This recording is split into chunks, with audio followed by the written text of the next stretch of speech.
ಮುಂಗಾರು ಕೈಕೊಟ್ಟಿದ್ದಕ್ಕೆ ಕೊಪ್ಪಳದ ತಳಬಾಳು ಗ್ರಾಮಸ್ಥರು ಉಡಚಮ್ಮ ದೇವಸ್ಥಾನಕ್ಕೆ ಪಾದಯಾತ್ರೆ ಮಾಡಿ ಮಳೆಗಾಗಿ ರಾತ್ರಿ ಇಡೀ ಹಾಡು ಹಾಡುತ್ತಾ ವಿಭಿನ್ನ ಭಜನಾ ಹರಕೆ ತೀರಿಸಿದ್ದಾರೆ.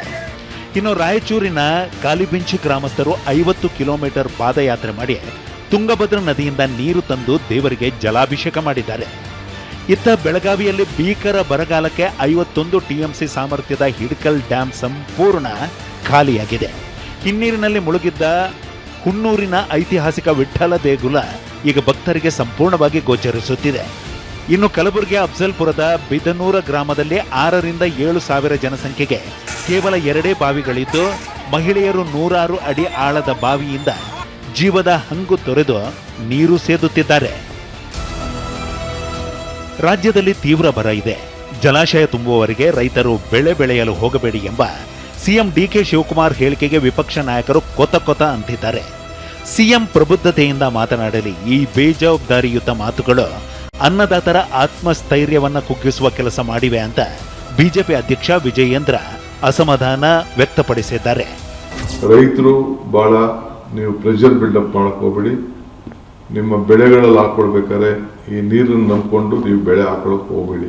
ಮುಖ್ಯಮಂತ್ರಿಗಳ ಈ ಹೇಳಿಕೆ ರಾಜ್ಯದ ರೈತರ ಒಂದು ಆತ್ಮಸ್ಥೈರ್ಯವನ್ನ ಕುಗ್ಗಿಸುವಂತ ಕೆಲಸ ಸ್ವತಃ ಮುಖ್ಯಮಂತ್ರಿಗಳೇ ಮಾಡಿದ್ದಾರೆ ಅನ್ನೋದನ್ನ ಈ ಸಂದರ್ಭ ಹೇಳೋದಕ್ಕೆ ಇಚ್ಛಪಡ್ತೇನೆ. ಕೇಂದ್ರ ಚುನಾವಣಾ ಆಯೋಗದಿಂದ ನಡೆಸಲಾಗುತ್ತಿರುವ ಎಸ್ಐಆರ್ ಪ್ರಕ್ರಿಯೆ ಸಂಬಂಧ ಬೆಂಗಳೂರಿನಲ್ಲಿ ಕೇಂದ್ರ ಸಚಿವೆ ಶೋಭಾ ಕರಂದ್ಲಾಜೆ ಸುದ್ದಿಗೋಷ್ಠಿ ನಡೆಸಿದರು. ಜಿಬಿಎ ವ್ಯಾಪ್ತಿಯ 27 ವಾರ್ಡ್ಗಳಲ್ಲಿ 2 ಎಸ್ಐಆರ್ ಆಗ್ತಿದೆ ಅಂತ ಆರೋಪಿಸಿ ಕೇಂದ್ರ ಚುನಾವಣಾ ಆಯೋಗಕ್ಕೆ 2 ಪತ್ರವನ್ನ ಬರೆದಿದ್ದೇನೆ ಅಂತ ಹೇಳಿದ್ರು. ಇವತ್ತು ಕೇಂದ್ರ ಚುನಾವಣಾ ಆಯೋಗಕ್ಕೆ ನಾನು 2 ಪತ್ರಗಳನ್ನ ಬರೆದಿದ್ದೀನಿ. ಕೇಂದ್ರ ಚುನಾವಣಾಧಿಕಾರಿ ಕರ್ನಾಟಕ ರಾಜ್ಯದ ಎಸ್ಐಆರ್ನಲ್ಲಿ 2 ವಿಷಯಗಳನ್ನ ಅತ್ಯಂತ ಗಂಭೀರವಾಗಿ ಪರಿಗಣಿಸಬೇಕು ಅನ್ನುವಂತ ವಿನಂತಿಯನ್ನು ನಾನು ಮಾಡಿದ್ದೀನಿ. ಜಿಬಿಎ ವ್ಯಾಪ್ತಿಯಲ್ಲಿ 27 ವಾರ್ಡ್ಗಳಲ್ಲಿ 2 ಎಸ್ಐಆರ್ ನಡೀತಾ ಇದೆ. ರಾಜ್ಯದಲ್ಲಿ ಮತದಾರರ ಪಟ್ಟಿ ತೀವ್ರ ಪರಿಷ್ಕರಣೆ ಎಸ್ಐಆರ್ ಪ್ರಕ್ರಿಯೆ ಜೋರಾಗಿರುವ ಬೆನ್ನಲ್ಲೇ ಹೊಸ ವಿವಾದ ಎದ್ದಿದೆ. ಚುನಾವಣಾ ಆಯೋಗದ ನಿಯಮಗಳನ್ನ ಗಾಳಿಗೆ ತೂರಿ ಬೆಂಗಳೂರಿನ ಬಿಟಿಎಂ ಲೇಔಟ್ನ ಮಸೀದಿಯೊಂದರಲ್ಲಿ ಎಸ್ಐಆರ್ ಪ್ರಕ್ರಿಯೆ ನಡೆಸಿದ ಆರೋಪವನ್ನ ಮಾಡಲಾಗಿದೆ. ಬಿಎಲ್ಒಗಳು ಮನೆ ಮನೆಗೆ ತೆರಳಿ ಮತದಾರರ ಪಟ್ಟಿ ಪರಿಷ್ಕರಣೆ ಮಾಡೋ ಬದಲಾಗಿ ಮಸೀದಿಯಲ್ಲೇ 106 ಜನರನ್ನ ಒಟ್ಟಿಗೆ ಕರೆಸಿ ಎಸ್ಐಆರ್ ಪ್ರಕ್ರಿಯೆ ನಡೆಸ್ತಾ ಇದ್ದಾರೆ ಅಂತ ಆರೋಪಿಸಲಾಗಿದೆ. ಖಾಸಗಿ ಕಚೇರಿ, ಮಸೀದಿ ಮುಂದೆ ಟೇಬಲ್ ಹಾಕಿ ಜಮಾವಣೆಗೊಂಡ ಜನರ ಎಸ್ಐಆರ್ ಪ್ರಕ್ರಿಯೆ ನಡೆಸಲಾಗಿದೆ. ಆದರೆ ಮಸೀದಿಯಲ್ಲಿ ಎಸ್ಐಆರ್ ಮಾಡ್ತಾ ಇದ್ದಿದ್ದಕ್ಕೆ ಸ್ಥಳೀಯರು ವಿರೋಧಿಸಿದ್ದಾರೆ.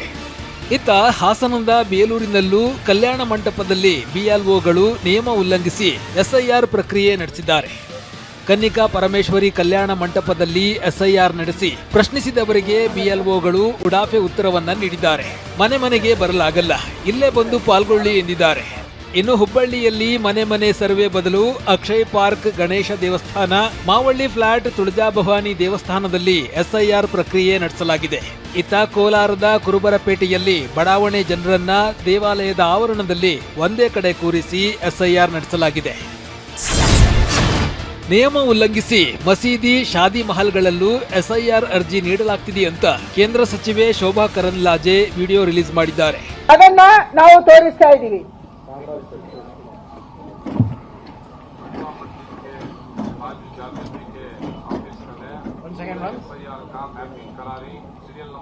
ಜುಮಾ ಮಸೀದಿ ಕೆ ಪಾಸ್ ಇನ್ನು ಎಸ್ಐಆರ್ ನಲ್ಲಿ ಯಾವ ರೀತಿ ಅಕ್ರಮ ಮಾಡಬಹುದು ಅಂತ ಸಿಎಂ ಮನೆಯಿಂದಲೇ ಶುರು ಮಾಡಿದ್ದಾರೆ. ರಾಮನಗರದಲ್ಲಿ ಮದುವೆ ಮಂಟಪದಲ್ಲೇ ಎಸ್ಐಆರ್ ಆಗ್ತಿದೆ ಅಂತ ಕೇಂದ್ರ ಸಚಿವ ಕುಮಾರಸ್ವಾಮಿ ಆರೋಪ ಮಾಡಿ ವಿಡಿಯೋ ರಿಲೀಸ್ ಮಾಡಿದ್ರು. ಮುಖ್ಯಮಂತ್ರಿಗಳ ಪ್ರೇರಣೆ ಇರಬೇಕು ಅಂತ ಕಾಣಿಸ್ತಿದೆ ಅಂತ ಅದಕ್ಕೆ ಹೇಳಿದೆ. ರಾಮನಗರದಲ್ಲಿ ಬಿಎಲ್ಒಗಳು ಚೌಲ್ಟ್ರಿಗಳಲ್ಲಿ ಕೂತ್ಕೊಂಡು ಸಾವಿರಾರು ಜನಗಳನ್ನ ಅಲ್ಲಿ ಕರೆಸಿ ಈ ಒಂದು ಮಾಹಿತಿಗಳನ್ನ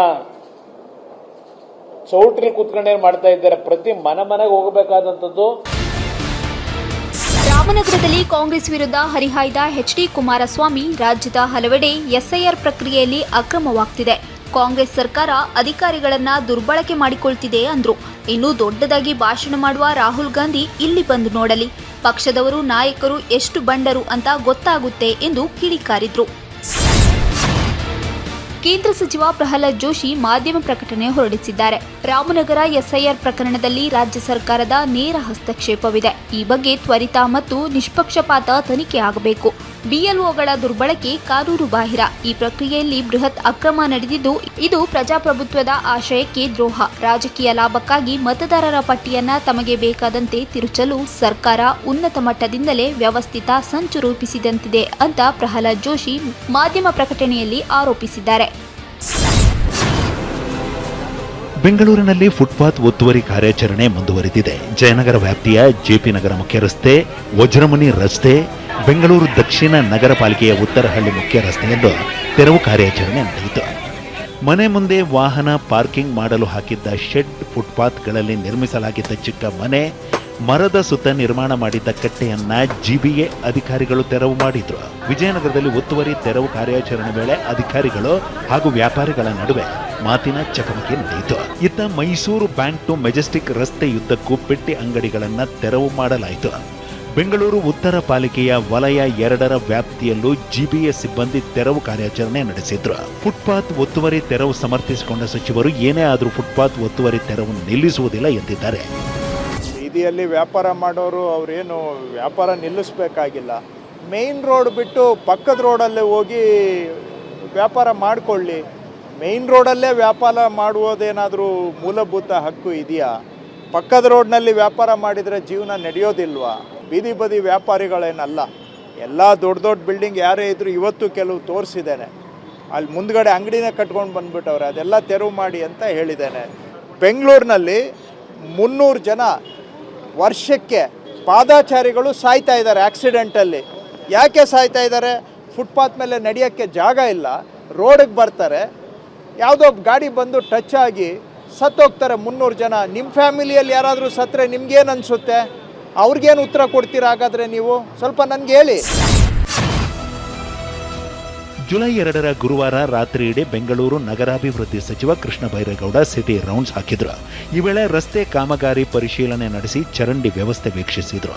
ಲೌರಿ ಜಂಕ್ಷನ್ನಿಂದ ಹಿಡಿದು ಸಿಲ್ಕ್ ಬೋರ್ಡ್ ಜಂಕ್ಷನ್ವರೆಗೆ ಸಿಟಿ ರೌಂಡ್ಸ್ ವೇಳೆ ಫುಟ್ಪಾತ್ ಒತ್ತುವರಿ, ರಸ್ತೆ ಮಧ್ಯೆ ನೇಣು ಹಗ್ಗದಂತೆ ನೇತಾಡುವ ಕೇಬಲ್ಗಳು, ಹಾಳಾದ ಸರ್ವಿಸ್ ರಸ್ತೆಗಳು ಸಚಿವರ ಕಣ್ಣಿಗೆ ಬಿದ್ದಿವೆ. ಅಧ್ವಾನಗಳನ್ನ ಕಣ್ಣಾರೆ ಕಂಡ ಸಚಿವರು ಅಧಿಕಾರಿಗಳನ್ನ ತರಾಟೆಗೆ ತೆಗೆದುಕೊಂಡಿದ್ದಾರೆ. ದೊಡ್ಡನೆಕುಂದಿ ಜಂಕ್ಷನ್ನಲ್ಲಿ ಎಲ್ಲೆಂದರಲ್ಲಿ ರಸ್ತೆ ಗುಂಡಿ ತೋಡಿ ಹಾಗೆ ಬಿಟ್ಟಿದ್ದನ್ನ ನೋಡಿ ಸಚಿವರು ಇಂಜಿನಿಯರ್ಗಳಿಗೆ ಕ್ಲಾಸ್ ತಗೊಂಡ್ರು. ಸರ್, ನೀವು ಹೇಳಿದ್ದು ನನಗೆ BWSSB ಅಂತ. ಸರ್, ಈಗ ರಮೇಶ್ ಆಗ್ಲೇ ಇಲ್ಲಿ BWSSB ಅಂದ್ರ KPTC ಅಲ್ಲ ಅಂದ್ರ ನನಗೆ ಹಂಗ ಅವ್ರು ಹೇಳ್ತಾ ಇದಾರೆ. ನನಗೆ ಸ್ವಲ್ಪ ನನಗೆ ಪ್ರಮಾಣ ಆಗಿದೆ. ಅಲ್ಲ, ಏನ್ ಫಾಸ್ಟ್ ಆಗಿ ಸ್ಪಿನ್ ಮಾಡ್ತಾರೆ ಅಂದ್ರೆ ಸ್ಪಿನ್ ಮಾಂತ್ರಿಕರು ಅಲ್ಲ. BWSSB ಅಂತ ಹೇಳಿದ್ರು, ಕೇಳಿದ್ರೆ ಈ ಸೈಡ್ BWSSB ಅಗದಿದ್ದಾರೆ ಅಂತ. ಈಗ BWSSB ಇಲ್ಲ ಸರ್, ನಮ್ಗೇನು ಗೊತ್ತಿಲ್ಲ, ನಾವಂತೂ ಅಗದಿಲ್ಲ ಅಂತ ಅವ್ರು ಹೇಳ್ತಾರೆ.